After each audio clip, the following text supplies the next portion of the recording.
the ivy was relentless. It didn't just climb the quaint stone walls of the chapel of St. Jude.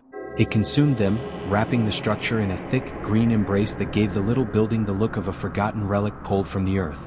The chapel stood nestled in a fold of the English countryside, so remote that the only sounds were the whisper of the wind through the tall pines and the distant, mournful cry of a bird. Tonight, however, the air thrummed with a nervous, manufactured excitement.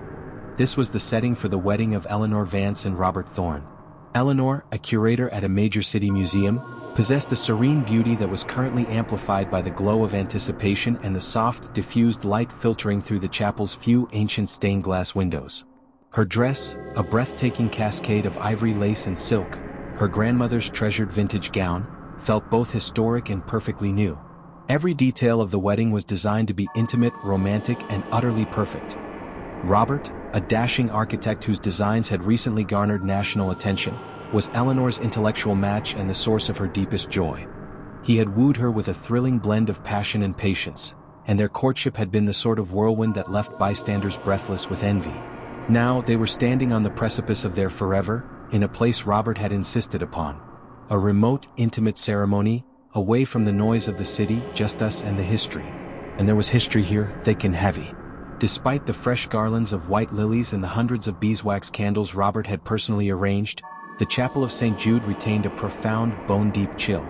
It wasn't just the dampness of the old stone, it was a coldness that seemed to predate the building, an atmosphere that inhaled the warmth of every new thing brought into it. "It's beautiful, Eleanor," her friend Clara had whispered earlier, adjusting the delicate pearl pins in Eleanor's elaborate updo.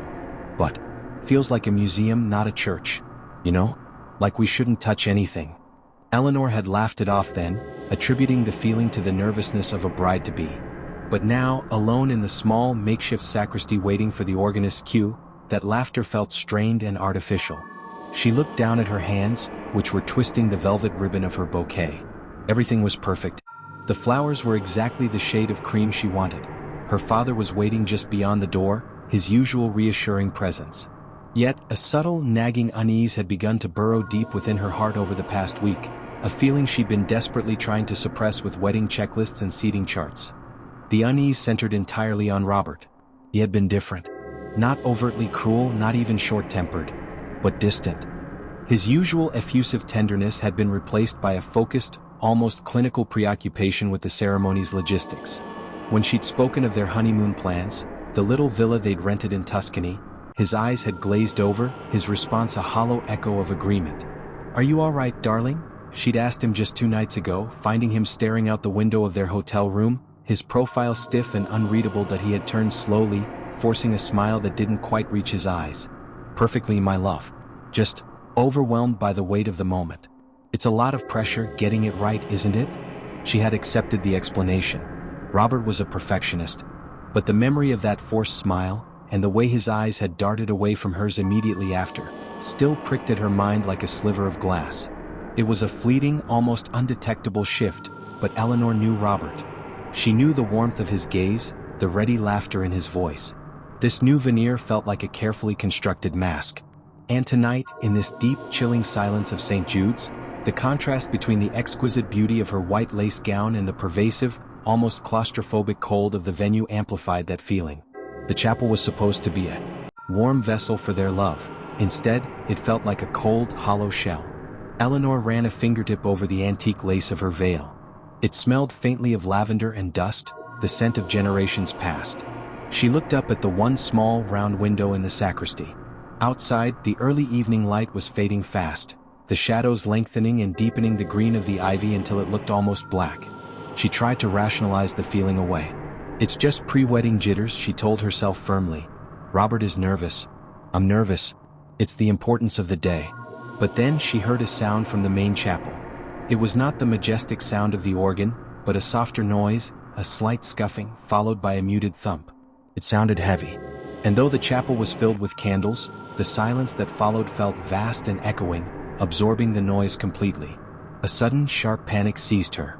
She felt, for a fleeting, terrifying moment, utterly alone. She wanted to call out for her father, for Clara, for Robert, but her voice dried up in her throat. A cough came from the other side of the door. It was her father. "Ready, sweetheart?" he called softly. Taking a deep, shaky breath, Eleanor smoothed her dress. The cold in the room seemed to follow her as she walked to the door. She pushed the nagging thoughts of Robert's distance and the chapel's chilling atmosphere back into a dark corner of her mind. Focus, she commanded herself. It's your wedding. Your perfect, intimate, remote wedding. The organist finally began, the grand, melancholic opening chords of the wedding march vibrating through the old stone. Her father smiled, offering his arm a reassuring, familiar weight. As the heavy oak door swung open, revealing the candlelit, expectant silence of the aisle, Eleanor took a step forward, determined to banish the chill. She was going to marry the man she loved. But the cold, she knew instantly, was not leaving. It seemed to intensify, wrapping around her like a shroud woven from the history and silence of the old eerie chapel. And as she looked down the long empty aisle toward the figure of Robert standing motionless at the altar, his back to her, silhouetted against the crucifix, the subtle unease hardened into a distinct, cold dread. Something was profoundly, terrifyingly wrong. Eleanor swallowed, her mouth dry, and took her father's arm. The music of the wedding march, usually a triumphant, joyous fanfare, sounded in the chapel of St. Jude like a slow, deliberate march to a closed door, the organ chords echoing off the cold stone walls with a hollow resonance.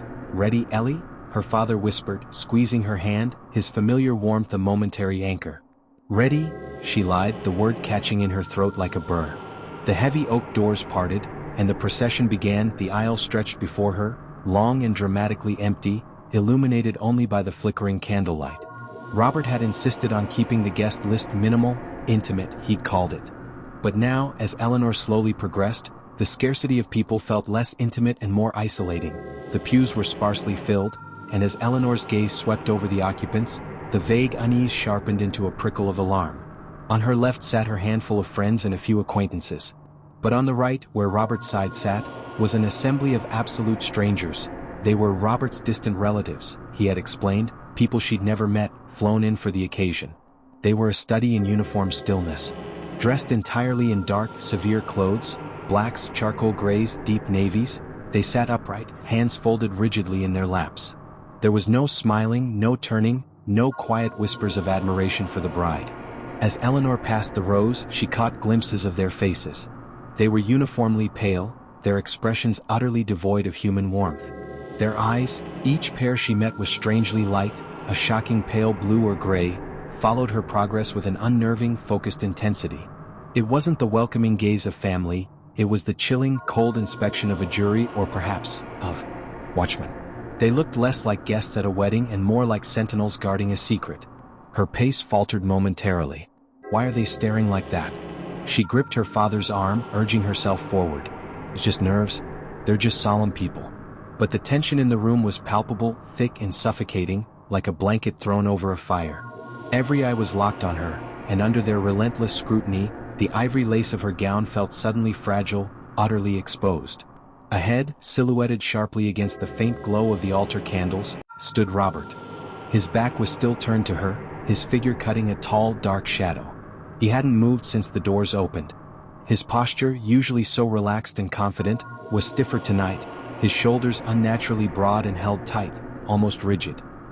He looked less like a groom eagerly awaiting his bride and more like a statue carved of dark marble. She searched for a flicker of movement, a slight turn of the head, the acknowledgement he always gave her across a crowded room, that silent promise of love. There was nothing. Just the unwavering silhouette, perfectly still, perfectly silent. The distance felt interminable. The music dragged, each step bringing her closer to the man who was her entire future, yet who suddenly felt like the most profound and terrifying unknown. The relentless, pale eyes of the guests bore into her, the heavy cold of the chapel pressed down, and the statue-like immobility of the man at the altar began to whisper a single terrifying thought in her mind. Something is profoundly, terribly wrong. She was walking toward him, but the man at the end of the aisle felt like a closing trap, and the pale-eyed guests were the jaws snapping shut behind her. The music droned on, a slow, heavy pulse marking Eleanor's measured steps toward the altar. Her father's pace was steady, but Eleanor's internal rhythm was erratic, a frantic drumming against the deep chill of the chapel. She was desperately trying to recenter herself, to shake off the oppressive silence of the guests and the disturbing stiffness of Robert's form at the front.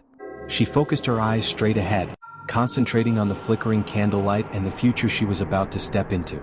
But the details of the present refused to be ignored. Halfway down the aisle, her gaze, perhaps seeking a distraction from the unnerving stillness of the onlookers, dropped. It settled on the white runner that stretched beneath her feet. It was a strip of pristine, expensive linen, meant to symbolize purity and the unblemished start of their life together. And just beneath the end of the third pew she saw it. It was tiny.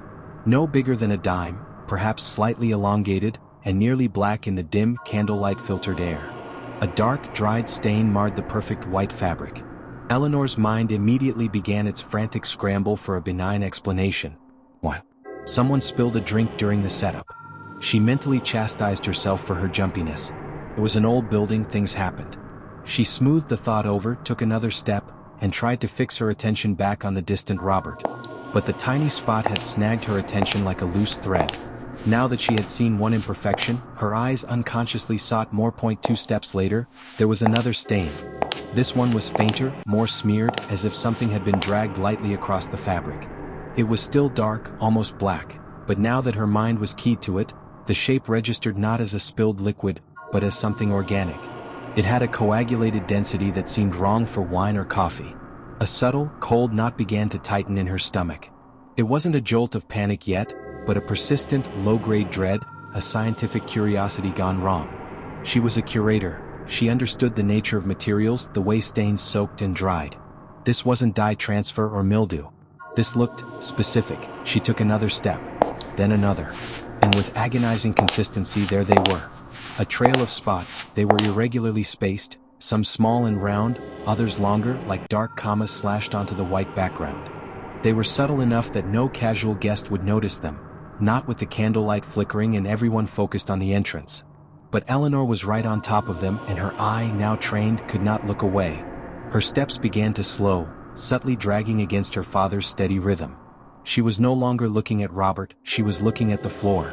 The pristine white runner was being violated, not by spilled champagne, but by a series of distinct dark impressions. The growing conviction, resisted fiercely by her logical mind, was beginning to bubble up. This is blood. Dried, old, almost black in the gloom, but unmistakably the residue of life. The trail didn't stop. It continued methodically, leading directly from the pews up the long stretch of the aisle. It wasn't a random scattering, it was a clear path. Like something or someone had been dragged or had been injured and was leaking as it moved towards the altar. With every spot, her composure was eroding, chipped away by the relentless evidence on the floor. The grand, heavy chords of the organ seemed to mock her internal turmoil. The silence of the guests seemed less like solemnity and more like complicity. She passed her own friend's pew. They smiled warmly, but their smiles felt a million miles away. They didn't see the stains. They didn't feel the chill. They didn't feel the tightening band of pure realization constricting her chest. She was now drawing abreast of the front row, the final few meters before the altar. The spots grew slightly larger here, converging into a short, more concentrated patch of blackness, as if the injured party had paused or stumbled. The color was unmistakable now, even through the dimness. It was the pigment of life, oxidized and dry, but utterly recognizable. The cold dread solidified into a terrifying certainty. She had been searching for an explanation for Robert's stiffness, for the chilling atmosphere, for the strange pallor of his family. Now she had found the gruesome, undeniable answer waiting beneath her feet. This was not an antique stain. This was fresh enough to be recognizable, sinister enough to be hidden by the cover of a white runner and dim light. Her throat constricted so tightly she couldn't breathe. Her mind was racing, connecting the dots. Robert's distant behavior, the unnerving cold, the rigid guests, and now the path of dried, dark blood. The path led only one place. It ended at the altar. And standing before the altar, motionless, silent, and stiff, was the dark silhouette of the man she was about to marry. The trail of red stopped exactly where he stood. Eleanor's heart hammered against her ribs, a violent, desperate thing trying to escape the confines of her chest. She had to know. She had to see.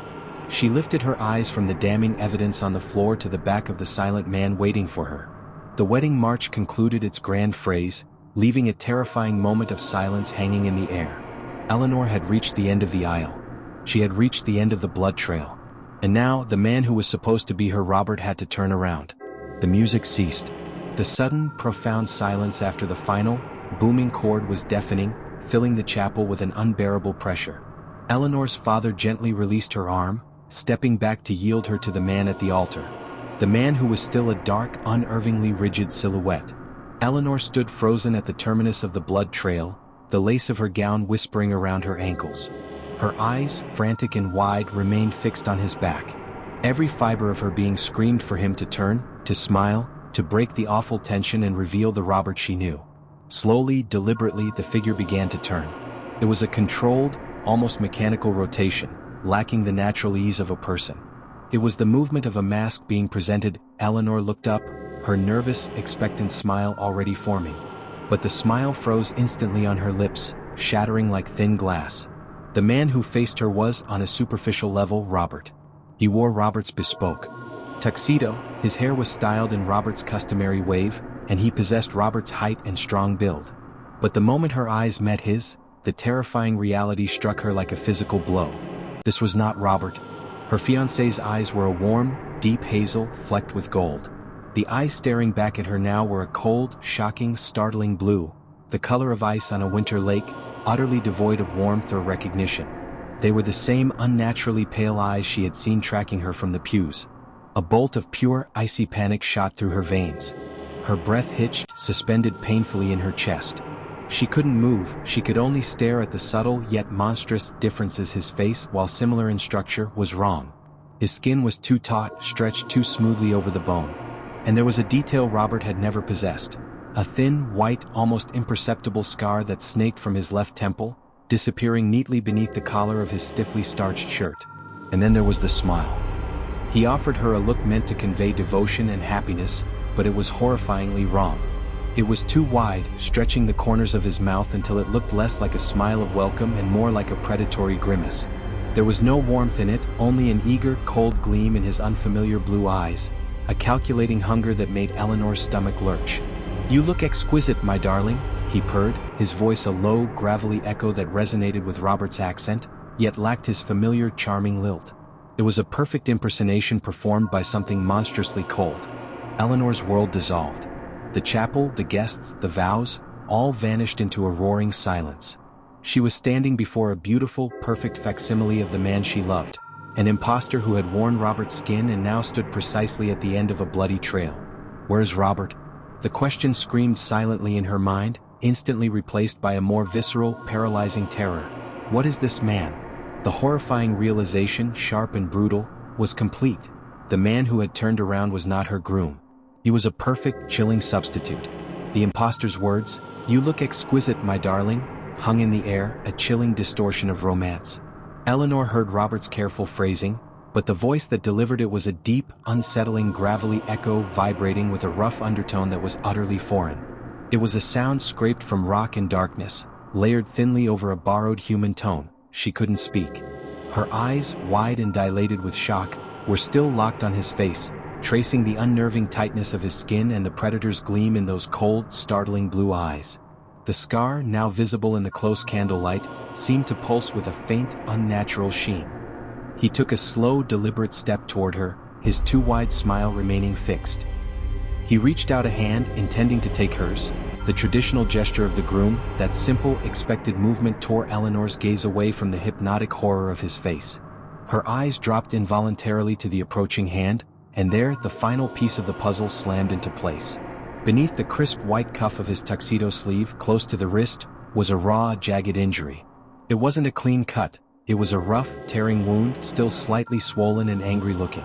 The fabric of the white cuff was subtly disturbed, darkened near the edge where the cut met the material. A visceral wave of sickness washed over Eleanor.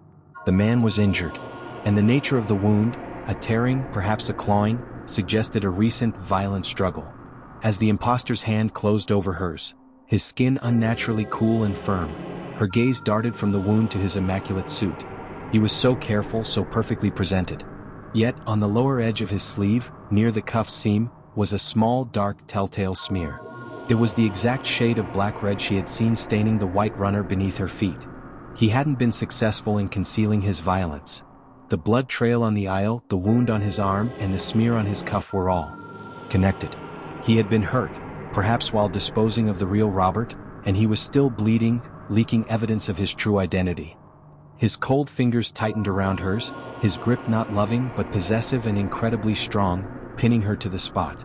Such a beautiful silence, he purred, his smile stretching even wider, revealing a slight misalignment in his teeth that was disturbingly sharp. Let us begin. He was trying to rush the moment, to move past her terror and get to the exchange of vows. He was injured, desperate to conclude whatever dark ritual this was. He was trying to hide the wound, the blood, and the horrifying truth of his arrival. Eleanor felt the scream rising again, but it was still trapped, cemented by the paralyzing cold of his touch and the grotesque realization that she was locked in a perfect, horrifying imitation of her wedding, standing not with her beloved fiancé, but with a wounded, blood-tracking imposter who had clearly fought his way into Robert's life. The imposter's cold grip on Eleanor's hand tightened, urging her to shift her attention back to the altar.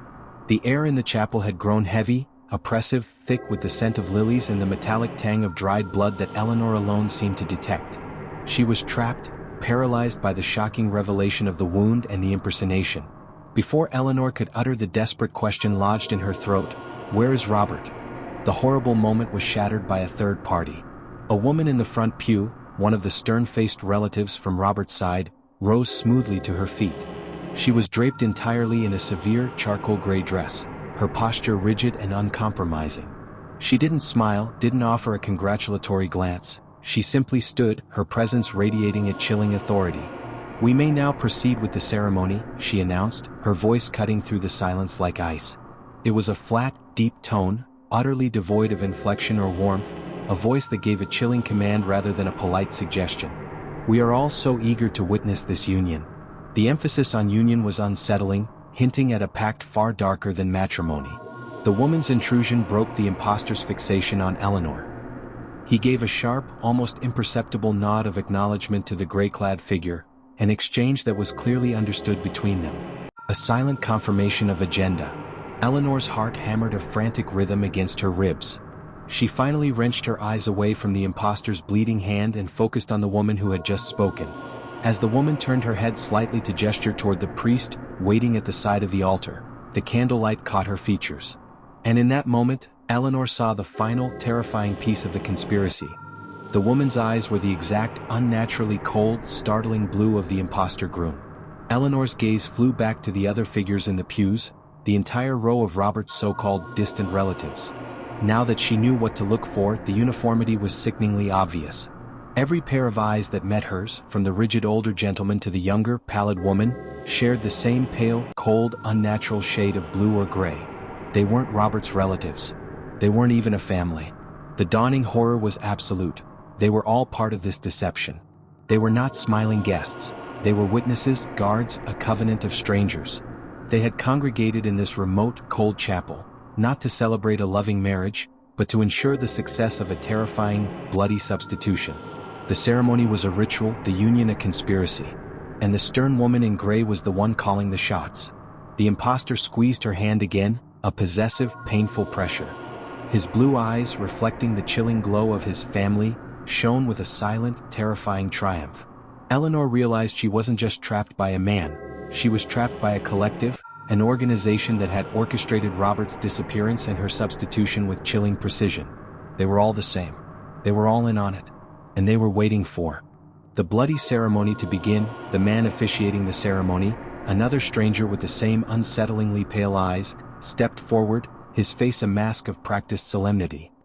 He cleared his throat, and his low voice intoned the opening lines of the vows, lending a terrifying legitimacy to the grotesque charade unfolding at the altar. Eleanor was standing like a stone, the imposter's cold grip locking her in place. The chorus of pale, watchful eyes from the pews pressed down on her, urging compliance. She could feel her own pulse drumming wildly, a desperate, fading beat against the terrifying coldness of her surroundings. She couldn't focus on the priest's words. Her gaze flickered wildly between the stern-faced woman who had commanded them to proceed and the cold, predatory gleam in the eyes of the man holding her hand. As the ceremony progressed to the exchange of rings, the imposter shifted. He reached down with his free hand, the one without the jagged wound, to subtly adjust the lapel of his tuxedo. It was a minute, almost unconscious gesture, perhaps to smooth a wrinkle or to maintain the illusion of being a nervous, detail-oriented groom. But that fleeting movement caused the fabric of the dark suit to shift, just for a split second, near the inner pocket. And in that brief sliver of darkness, Eleanor caught a blinding, sickening glimpse of gold. The flash was instantaneous, but it was enough. Her gaze snapped to the spot, locking on it with the feverish intensity of a drowning person sighting land. She subtly twisted her hand in the imposter's grip, trying to get a clearer view without alerting him to her discovery. The movement seemed to disturb him. He glanced down at her, his too wide smile tightening with displeasure. He tried to pull his lapel back into place quickly, but it was too late. Eleanor saw it clearly now. Tucked into a tiny concealed fold in the lining of the jacket, where a man might place a small charm or a token for luck, was a simple heavy band of gold. It was hers. More precisely, it was Robert's wedding band. The ring was a unique heirloom, made of heavy, matte gold with a distinctive Celtic knot etched into the metal, a piece she had given him just yesterday afternoon, to be kept safe until this very moment. It was a symbol meant to represent eternal love and connection. Now it was sitting here, not on a velvet pillow but hidden like a gruesome trophy, and it was utterly defiled. The familiar gold was smeared and caked with something dark and rough. It was the same horrible dried substance that had stained the White Isle runner, that had marked the imposter's sleeve. It was the color of old, oxidized blood.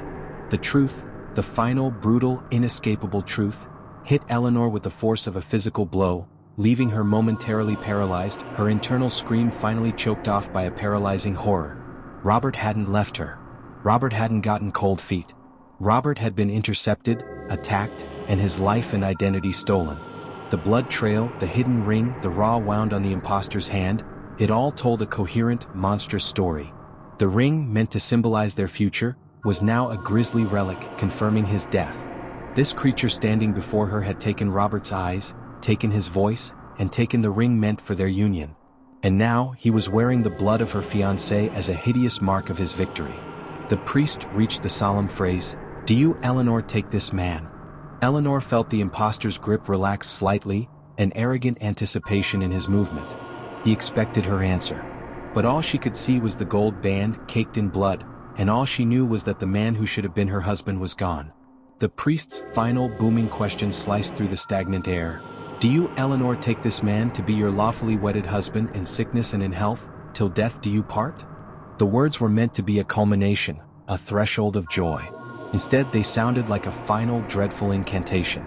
Eleanor was utterly silent, unable to move, unable to breathe. Her vision was tunneled, focused solely on the imposter's face, which was now contorted in a slow, triumphant spread. The cold blue eyes, triumphant and arrogant, were consuming her. He knew she had seen the ring. He knew she understood. And he didn't care. His smile stretched further, a grotesque, exaggerated expression of victory. In the flickering candlelight, the subtle differences in his face became monstrously pronounced. His teeth, which Eleanor now realized she hadn't truly looked at before, seemed too long, too sharp, catching the light like polished ivory spikes.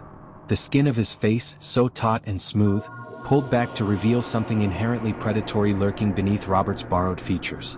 "Answer him, Eleanor," the imposter purred, his gravelly voice dropping to a low, intimate hiss meant only for her. His cold grip tightened, grinding the bones in her hand together, a silent, painful threat.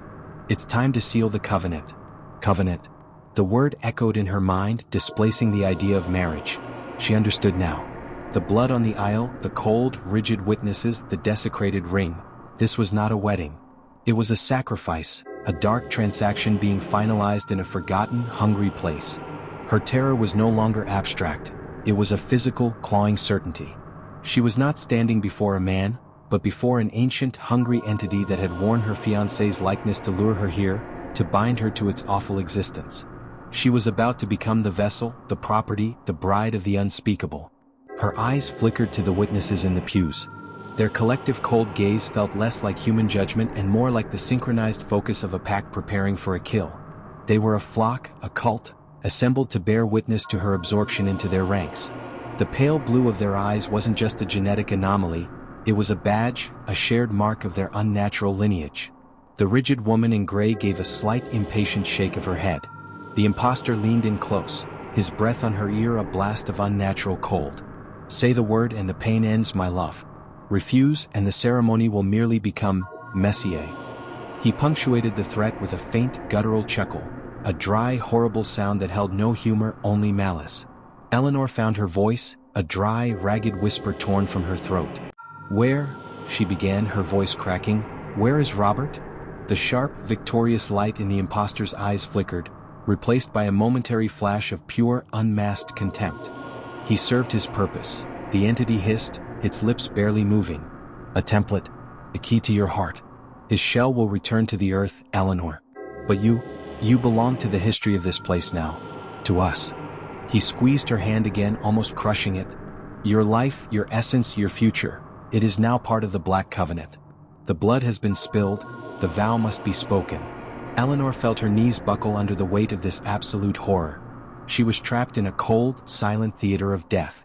She thought of her life, of the promise of Tuscany, of the laughter she would never share. All stolen, sacrificed for this brutal, terrifying continuance. She looked at the golden band hidden in his jacket, now forever stained with Robert's life. The words of the vow, "Till death do you part," had become a sickening irony. Death had already partaken. Death was standing right here, dressed in a borrowed tuxedo. The priest raised his voice, a hint of steel entering his tone. "Eleanor? Do you take this man?" The imposter's sharp smile returned, certain of his triumph. He had her. She was surrounded. She was broken. But in the instant before the answer was due, Eleanor looked one last time into those cold, blue eyes. She didn't see Robert.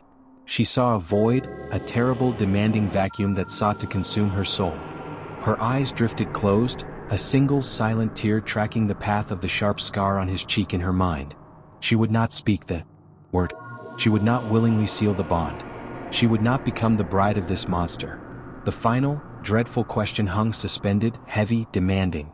The imposter leaned in closer, his true intent, hungry, cold, and ancient, radiating off him in palpable waves.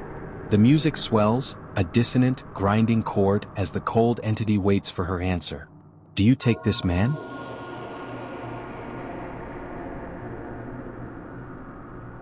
The fog, thick and oily, clung to the desolate curves of the road, wrapping around the car's headlights like a shroud. Even inside the plush luxury vehicle, the chill seeped in, a damp, pervasive cold that tasted of earth and something metallic. Above them, hidden somewhere in the swirling gray, lay Blackwood Manor. It was a name whispered in hushed tones in the nearest village, a name synonymous with ruin, with madness, and with a curse as ancient as the gnarled oaks that guarded its perimeter. This was the place Elias Thorne, a billionaire with an eccentric taste for the macabre, had chosen for his only daughter Lillian's wedding. Blackwood Manor. For decades, it had stood as a skeletal monument to decay, its Gothic spires clawing at the sky, its broken windows like vacant eyes staring out at nothing. Villagers claimed that on moonless nights, spectral figures could be seen flitting through its crumbling halls, and the faint, melancholic strains of a bride's desperate weeping carried on the wind. But Elias Thorne was not a man swayed by superstition. He saw only potential, a grand challenge. He had poured untold millions into its restoration, transforming the skeletal remains into an opulent, if still unnerving, marvel. The collapsed roofs were rebuilt, the rotten timbers replaced with rich, dark woods, and the shattered glass exchanged for leaded panes that gleamed like obsidian.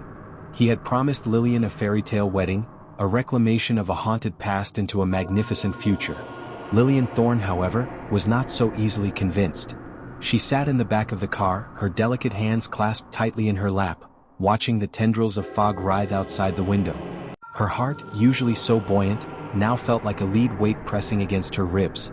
Arthur Finch, her fiancé, a charming and ambitious young senator, had tried to reassure her, his confident words a balm against her rising anxiety.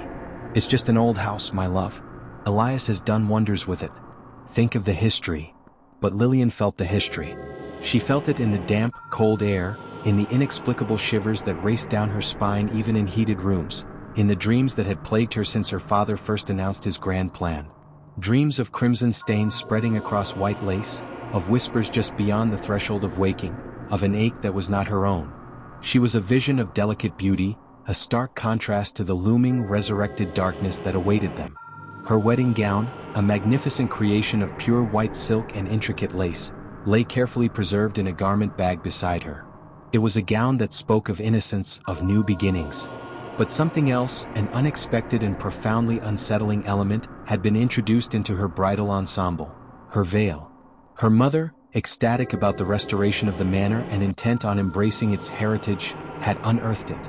"Such a find," she'd exclaimed, holding it up in the dusty light of the attic, her voice shrill with excitement. An antique. Imagine, Lillian, a veil that has seen generations of Blackwood brides. It was indeed exquisite. A cascade of the finest antique lace, gossamer light and intricately woven. But along its delicate, scalloped edges, in the deepest folds of the fabric, there was a faint, almost imperceptible discoloration. A crimson stain. It wasn't a vibrant red, not like fresh. What? It was a muted, ancient hue, a rust-colored shadow that hinted at a deeper, darker pigment once vibrant. Her mother had dismissed it as a charming oxidation, a unique dye from an old crafting process. Lillian, however, knew better. Her premonition, that creeping dread, had solidified the moment her fingers had brushed the cool, silky fabric. The stain wasn't a charm, it was a mark. A whisper of an untold story, a silent scream woven into the very threads of her bridal attire. The veil felt heavy, strangely so, considering its delicate construction. It felt like it carried a weight, a memory. When she held it up, the dim light made the crimson edges seem to pulse, to almost bleed into the white lace, like an old wound reopening.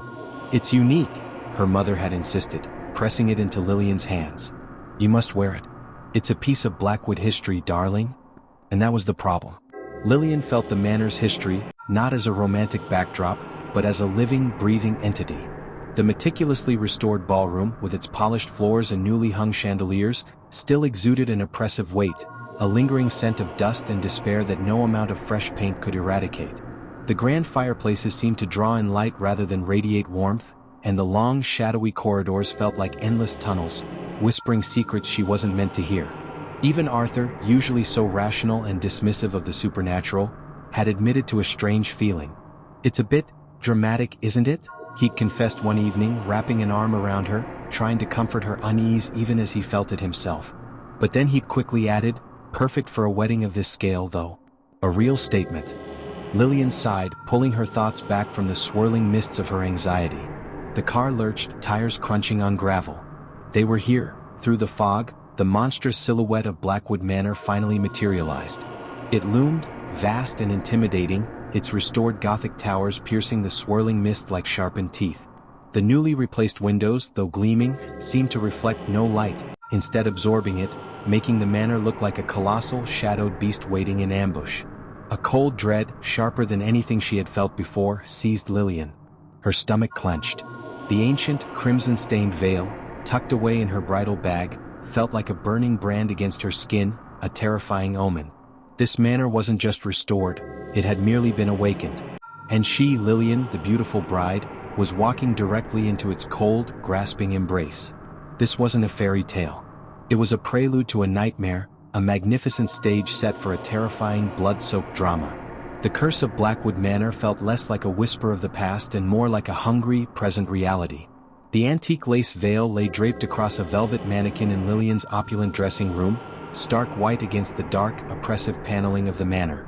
It was a marvel of Victorian craftsmanship, hundreds of delicate flowers woven into the finest Brussels lace. Yet Lillian couldn't look at it without a cold dread seizing her chest. The problem, the focal point of her mounting anxiety, was the color. Along the entire scalloped hemline, particularly where the lace was densest, there was a faint, undeniable discoloration. It wasn't the cream hue of aged fabric. It was a deeply unsettling rust-colored shadow. Crimson. When her mother had first unearthed it from a forgotten, cedar-scented trunk in Blackwood's vast, cobweb-draped attic, she'd been ecstatic. "It's patina, darling.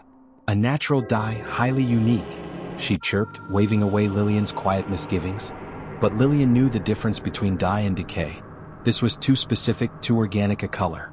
It looked like blood, old, oxidized and ground deep into the fibers of the heirloom. As Lillian approached the veil now, she tentatively reached out, her fingers hesitating inches above the fabric. It felt impossibly heavy, defying its gossamer appearance. It wasn't just a piece of lace, it was a weight, a memory pressing down on the present. The manor's gloom seemed to cling to it, intensifying the feeling that it was not a joyous accessory, but a shroud waiting to be worn. The lavish wedding reception was already underway in the ballroom below. Elias Thorne had spared no expense. Champagne flowed, a string quartet played classical airs, and hundreds of glittering lights shone from newly installed chandeliers. But even this extravagant display of wealth and light could not entirely banish the atmosphere of Blackwood.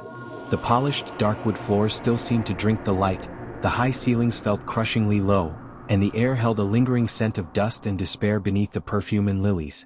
Lillian could hear the muffled sounds of the celebration, a forced merriment that felt utterly fragile, a thin veneer stretched over something ancient and vast. She was expected down there soon.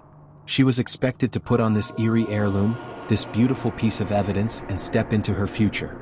She finally took the veil, letting it settle over her arms. It lay heavily across her silk gown, and the crimson edges suddenly seemed to glow, to pulsate with a low, malevolent energy in the dim light of the dressing room. Lillian knew with a certainty that chilled her to the core, that the stains weren't just history. They were a terrifying omen, and by wearing the veil, she was accepting the Blackwood curse as her own. The grand ballroom of Blackwood Manor was a blur of expensive fabrics, glittering jewelry, and forced smiles. Lillian, descending the main staircase, tried to project the image of the blissful bride, but the oppressive weight of the crimson-stained veil and the Manor's pervasive chill made her feel fragile, like glass. She was desperately searching for the warm, familiar anchor of her fiancé, Arthur. He was there, mingling near the towering floral arrangements, looking impeccably handsome in his tailored suit, exchanging polished pleasantries with his political peers and her father's business associates. But the moment Lillian reached him, the subtle cracks in his familiar facade began to appear. He greeted her not with a loving embrace, but with a possessive, proprietary grip on her arm, his fingers tightening instantly just above her elbow. It wasn't a gesture of affection, it was a claim. "There you are, my love," he murmured, but his voice lacked its usual smooth warmth. It was deeper, almost guttural, and his attention wasn't fully on her. His eyes, usually a reassuring clear gray, were constantly moving, darting across the room. Lillian realized with a jolt that he wasn't scanning the room to acknowledge guests. He was watching them with a chilling, predatory intensity. His gaze was cold, assessing, lingering on individuals for too long, like a hunter calculating the weakness of his prey.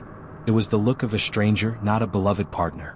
She tried to engage him, whispering a comment about a particularly loud conversation, but his response was clipped, dismissive. His grip tightened again painfully. "Don't wander, Lillian. Stay close." The tension peaked when her childhood friend, Sarah, approached to offer a warm hug and ask Lillian to join her on the dance floor. Lillian smiled, grateful for a momentary escape from Arthur's unnerving control. "I'd love to," Lillian started, turning towards Sarah. But Arthur's reaction was immediate and frightening. His hand shot out, grasping Lillian's wrist with startling force, pulling her back against his side. The movement was sharp, aggressive, and utterly unlike the gentle, refined man she knew. "The bride is not dancing with guests yet," he stated, his voice now low and laced with a sudden, palpable coldness. His words were directed at Sarah, not Lillian, conveying a clear, hostile dismissal. Sarah, startled by his sudden hostility and the unnatural strength of his grip, recoiled, her smile faltering. "Oh, of course, Senator. My apologies." As Sarah retreated, Lillian looked up at Arthur, her heart hammering against her ribs. "Arthur, that was unnecessary. You hurt my wrist." He turned his head to meet her gaze, and in the bright, unforgiving light of the chandelier, she saw it. The charm was completely gone. His pupils were strangely dilated, and his eyes, usually kind, were blazing with an unfamiliar coldness, a chilling, empty blue-gray that held a disturbing glint of malice. "You belong here, Lillian," he hissed, his mouth barely moving. "With me. Remember that." In that moment, standing beside her husband-to-be, watching the raw, icy hostility in his eyes, Lillian felt a profound, terrifying certainty. He is no longer the charming fiancé. The man holding her was a cold, possessive entity, and the grand, restored ballroom of Blackwood Manor had merely provided the magnificent stage for his possession. The wedding reception reached the traditional climax, the cutting of the cake. A tiered masterpiece of white fondant and sugar roses, the cake sat dramatically centered on a mirrored pedestal. The atmosphere, strained by Arthur's earlier possessiveness, momentarily lifted as the photographers gathered. Lillian stood beside Arthur, a silver knife held jointly in their hands. The lights were bright, focused entirely on the happy couple, yet the oppressive cold of Blackwood Manor seemed to gather just outside the immediate glow. As they posed for the cameras, Arthur leaned in, his usual charming mask firmly back in place, ready for the public display of affection. But Lillian, acutely aware of the shift in him, focused on the details. She noticed his hand resting near hers on the knife hilt, the same hand that had gripped her wrist so fiercely minutes earlier. And then she saw it. On the crisp, immaculate white cuff of his tuxedo shirt, just beneath the edge of his jacket sleeve, was a small dark blemish. It was a smear no bigger than a thumbnail, but distinct and utterly out of place against the pristine fabric. Its color was a deep, unsettling crimson. Lillian's heart gave a sickening lurch. Her mind, desperate for rational explanation, immediately offered the obvious: icing. It must be a touch of red velvet filling or a speck of fruit preserve from the dessert table. She tried to dismiss the image, but the color was wrong. It wasn't the glossy, vibrant hue of food coloring. It was duller, deeper, possessing the dry, matte finish of something that had been there for a while. It looked exactly like the ancient, oxidized stain on the antique veil draped over her head. A sudden, fierce shiver ran down her spine, a cold wave that had nothing to do with the Manor's chill. She lifted the knife to cut the cake, her eyes fixated on the dark smear. It contrasted violently with the pure, saccharine white of the frosting. As she held the veil back from the cake, the weight of the lace suddenly felt unbearable. It was no longer a beautiful accessory, it felt heavy, suffocating, a tangible burden pressing down on her temples, whispering its terrible secrets. The faint crimson stain along its edge seemed to mirror the fresh, dreadful mark on Arthur's cuff, linking them in a terrifying visual loop. "Smile, darling," Arthur murmured into her ear, his voice smooth again, but his eyes were hard, fixed on the cameras. Lillian forced a smile, the silver knife cutting through the soft cake. But the sweetness was sickening. She knew, deep in her gut, that the smear was not icing. It was the same sinister pigment that marked her heirloom. The premonition that something wicked had occurred at Blackwood Manor, something involving death and blood, intensified into a harrowing certainty. Arthur was tainted. And whatever had claimed his true self had left a telltale mark, a smear of evidence that her charming fiancé was involved in something dark and terrible that night. The final toast was given, the last guests ushered out into the swirling fog. Arthur, his mask of charming exhaustion firmly in place, led Lillian away from the fading light of the ballroom toward the bridal suite. It was a vast chamber in the oldest, highest tower of Blackwood Manor, opulent with dark wood, heavy velvet, and antique silver. But despite the luxury, it remained bitterly cold, the temperature defying the roaring fire in the massive stone hearth. Arthur closed the heavy oak door behind them. The click of the latch echoed with unnerving finality, sealing them off from the rest of the world. He turned, and the last vestiges of his society smile evaporated, replaced by the same chilling emptiness Lillian had glimpsed during the reception. "Finally," he said, his voice stripped of all pretense. It was no longer the politician's smooth baritone. It was a deep, unsettling growl, a rough, cavernous sound that seemed to vibrate in his chest, resonating with the cold stone of the manor itself. Lillian stood frozen, the crimson-stained veil feeling like a sodden net holding her captive. She watched as Arthur advanced, his movements no longer fluid or graceful, but stiff, almost mechanical, like a clockwork figure wound too tightly that he reached for the veil. His hands, usually so steady, trembled slightly as he began to unpin the delicate lace from her hair. She held perfectly still, terrified of provoking whatever creature had taken her fiancé's place. As he worked, his long, cold fingers brushed the sensitive skin of her neck, lingering a moment too long. The touch was not tender, it was clinical and possessive, a horrifying inspection of property. He finally drew the heavy veil away, tossing the eerie heirloom carelessly onto the chaise lounge where it settled like a discarded, crimson-tinged spiderweb. He stepped back, his cold blue-gray eyes fixed on her. "You look exquisite, Lillian," he murmured, his voice returning to that low, terrifying rasp. He didn't move to embrace her, didn't offer a kiss. He simply stared, a cold, unwavering study. Then he leaned in, his lips brushing her ear, and the words he whispered were the final, chilling confirmation of her doom. "You're finally mine, my dear." His voice was thick with an ancient, chilling emptiness, a hunger that had nothing to do with human desire. She looked into his eyes and saw no love, no recognition, only a consuming void, a primal, cold desire that sent a searing wave of panic through her body. The man standing before her was not Arthur Finch, the ambitious senator. He was the eternal, cold groom of Blackwood Manor, and she had just been delivered into his power. The silence in the vast bridal suite was broken only by the crackle of the inadequate fire.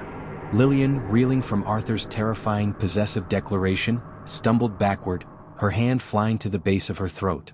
She needed distance, she needed a distraction, anything to break the spell of the cold, hungry gaze fixed upon her.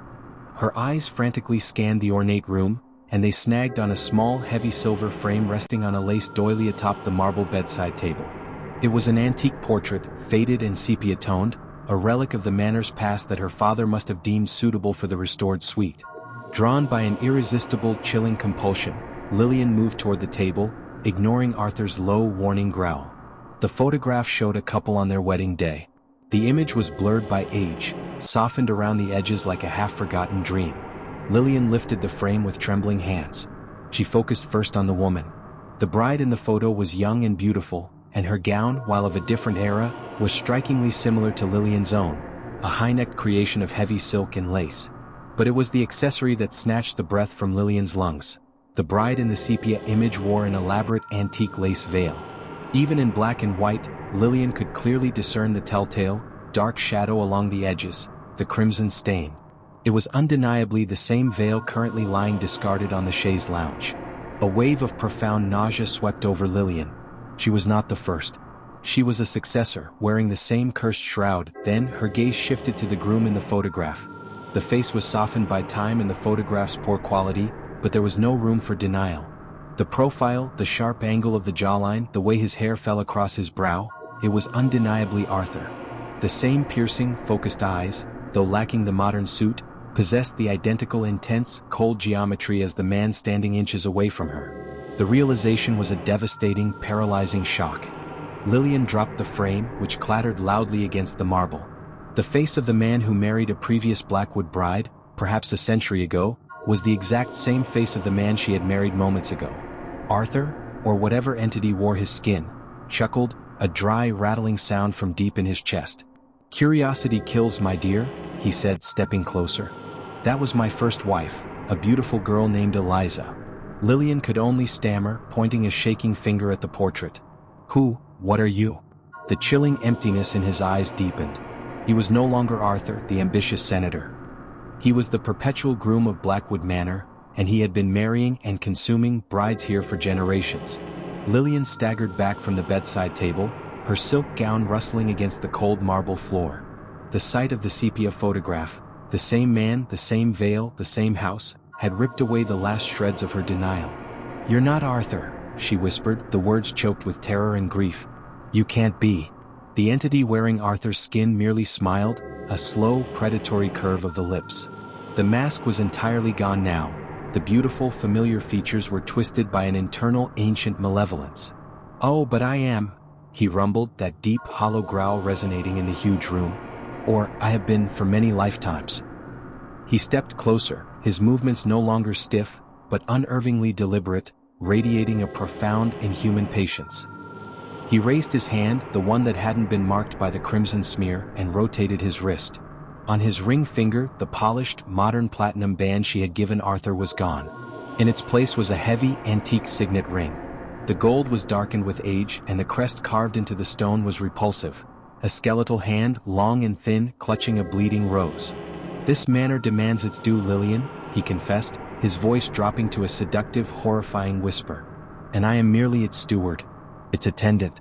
Its eternal groom." He explained the horrifying cycle with the chilling nonchalance of a scientist detailing an experiment. "The manor you see is not just stone and wood. It is hungry.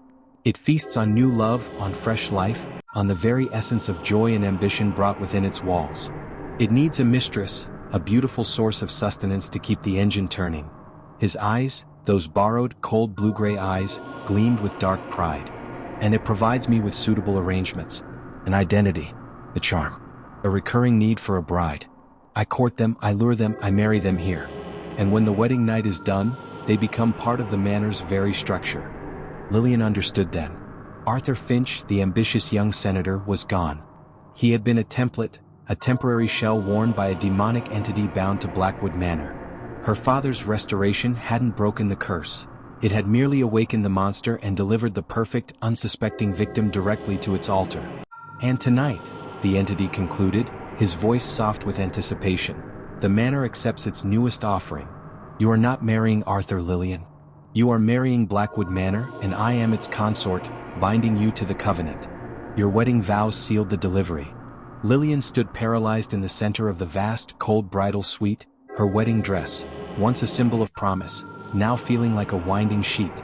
The entity wearing Arthur's face advanced, his steps slow and deliberate, a horrifying imitation of a lover approaching his bride.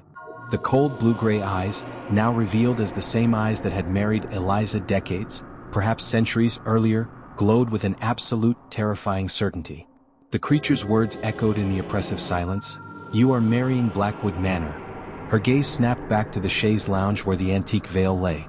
The realization slammed into her with a brutal, sickening finality. The crimson stains weren't just unique dye or ancient oxidation. They were the terrifying record of the Manor's feasts. They were the dried, ancient blood of every bride who had worn that cursed lace. The veil was a ledger of death, a horrific heirloom passed down through the centuries, ensuring that the essence of each new mistress fed the manor and sustained the eternal groom. The coldness she felt, the strange heaviness, the whispering dread, it was the cumulative suffering of all the women who had walked this path before her, their lives absorbed, their screams muffled by the manor's thick stone walls.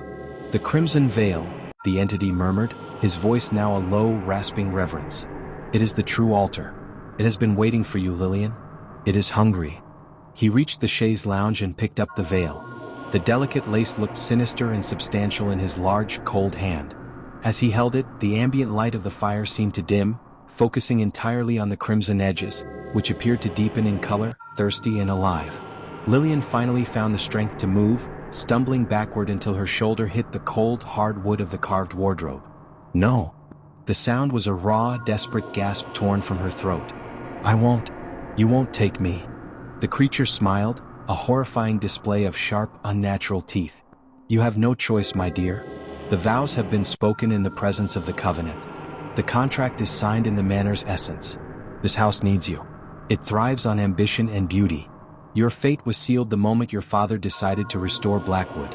As the entity advanced again, Lillian could feel the manor responding. The fire in the hearth suddenly sputtered and dimmed, plunging the room into deeper shadow. The air grew immediately colder, dropping to a temperature that felt unnatural, sharp, and painful. A low, grinding noise emanated from the very structure of the building, a profound, deep exhalation that seemed to shake the tower foundations. It was the manor sighing, a hungry, ancient breath of anticipation. It was waiting for its meal. Lillian realized she wasn't just fighting a man who had impersonated her fiancé, she was fighting the entire estate, a colossal, sentient structure built on a foundation of ritualistic murder and bound by a demonic entity. She had married the manor itself. The entity raised the veil, holding the wide arc of the lace above his head, ready to place it over her. His eyes locked with hers, burning with the final, consuming triumph. "Welcome home, my beautiful new source," he rasped. "The crimson veil will drink again and you will ensure my reign continues. You will be beautiful forever, immortalized in the walls of Blackwood." Lillian shut her eyes, bracing for the icy touch, the suffocation, the final, terrifying moment of being absorbed into the eternal coldness of the curse. She heard the swish of the lace descending, the sound cutting through the silence like a dark wing. She could smell the scent of lavender and dust, heavy with the metallic ghost of ancient blood. The veil brushed her head. The cold of the crimson lace seemed to sear her skin, a searing brand marking her as the manor's newest property. The sound of the entity's satisfied, rattling breath was the last thing she heard as the world dissolved into the blackness of the curse. If the chilling fate of Eleanor and Lillian has you looking twice at your own wedding photos, then you've just survived the horrors of the bride who never was and the crimson veil. We walked down those terrifying aisles together, witnessed the betrayal, and felt the bone-deep cold of a curse written in blood. But the horror doesn't end when the credits roll. The secrets of the manor and the fate of those two brides are just the beginning. If you crave stories that peel back the perfect facade of life to reveal the nightmare beneath, then you've found your community. Hit that like button right now if these stories gave you chills. And let me know in the comments, which story's ending gave you the worst nightmares.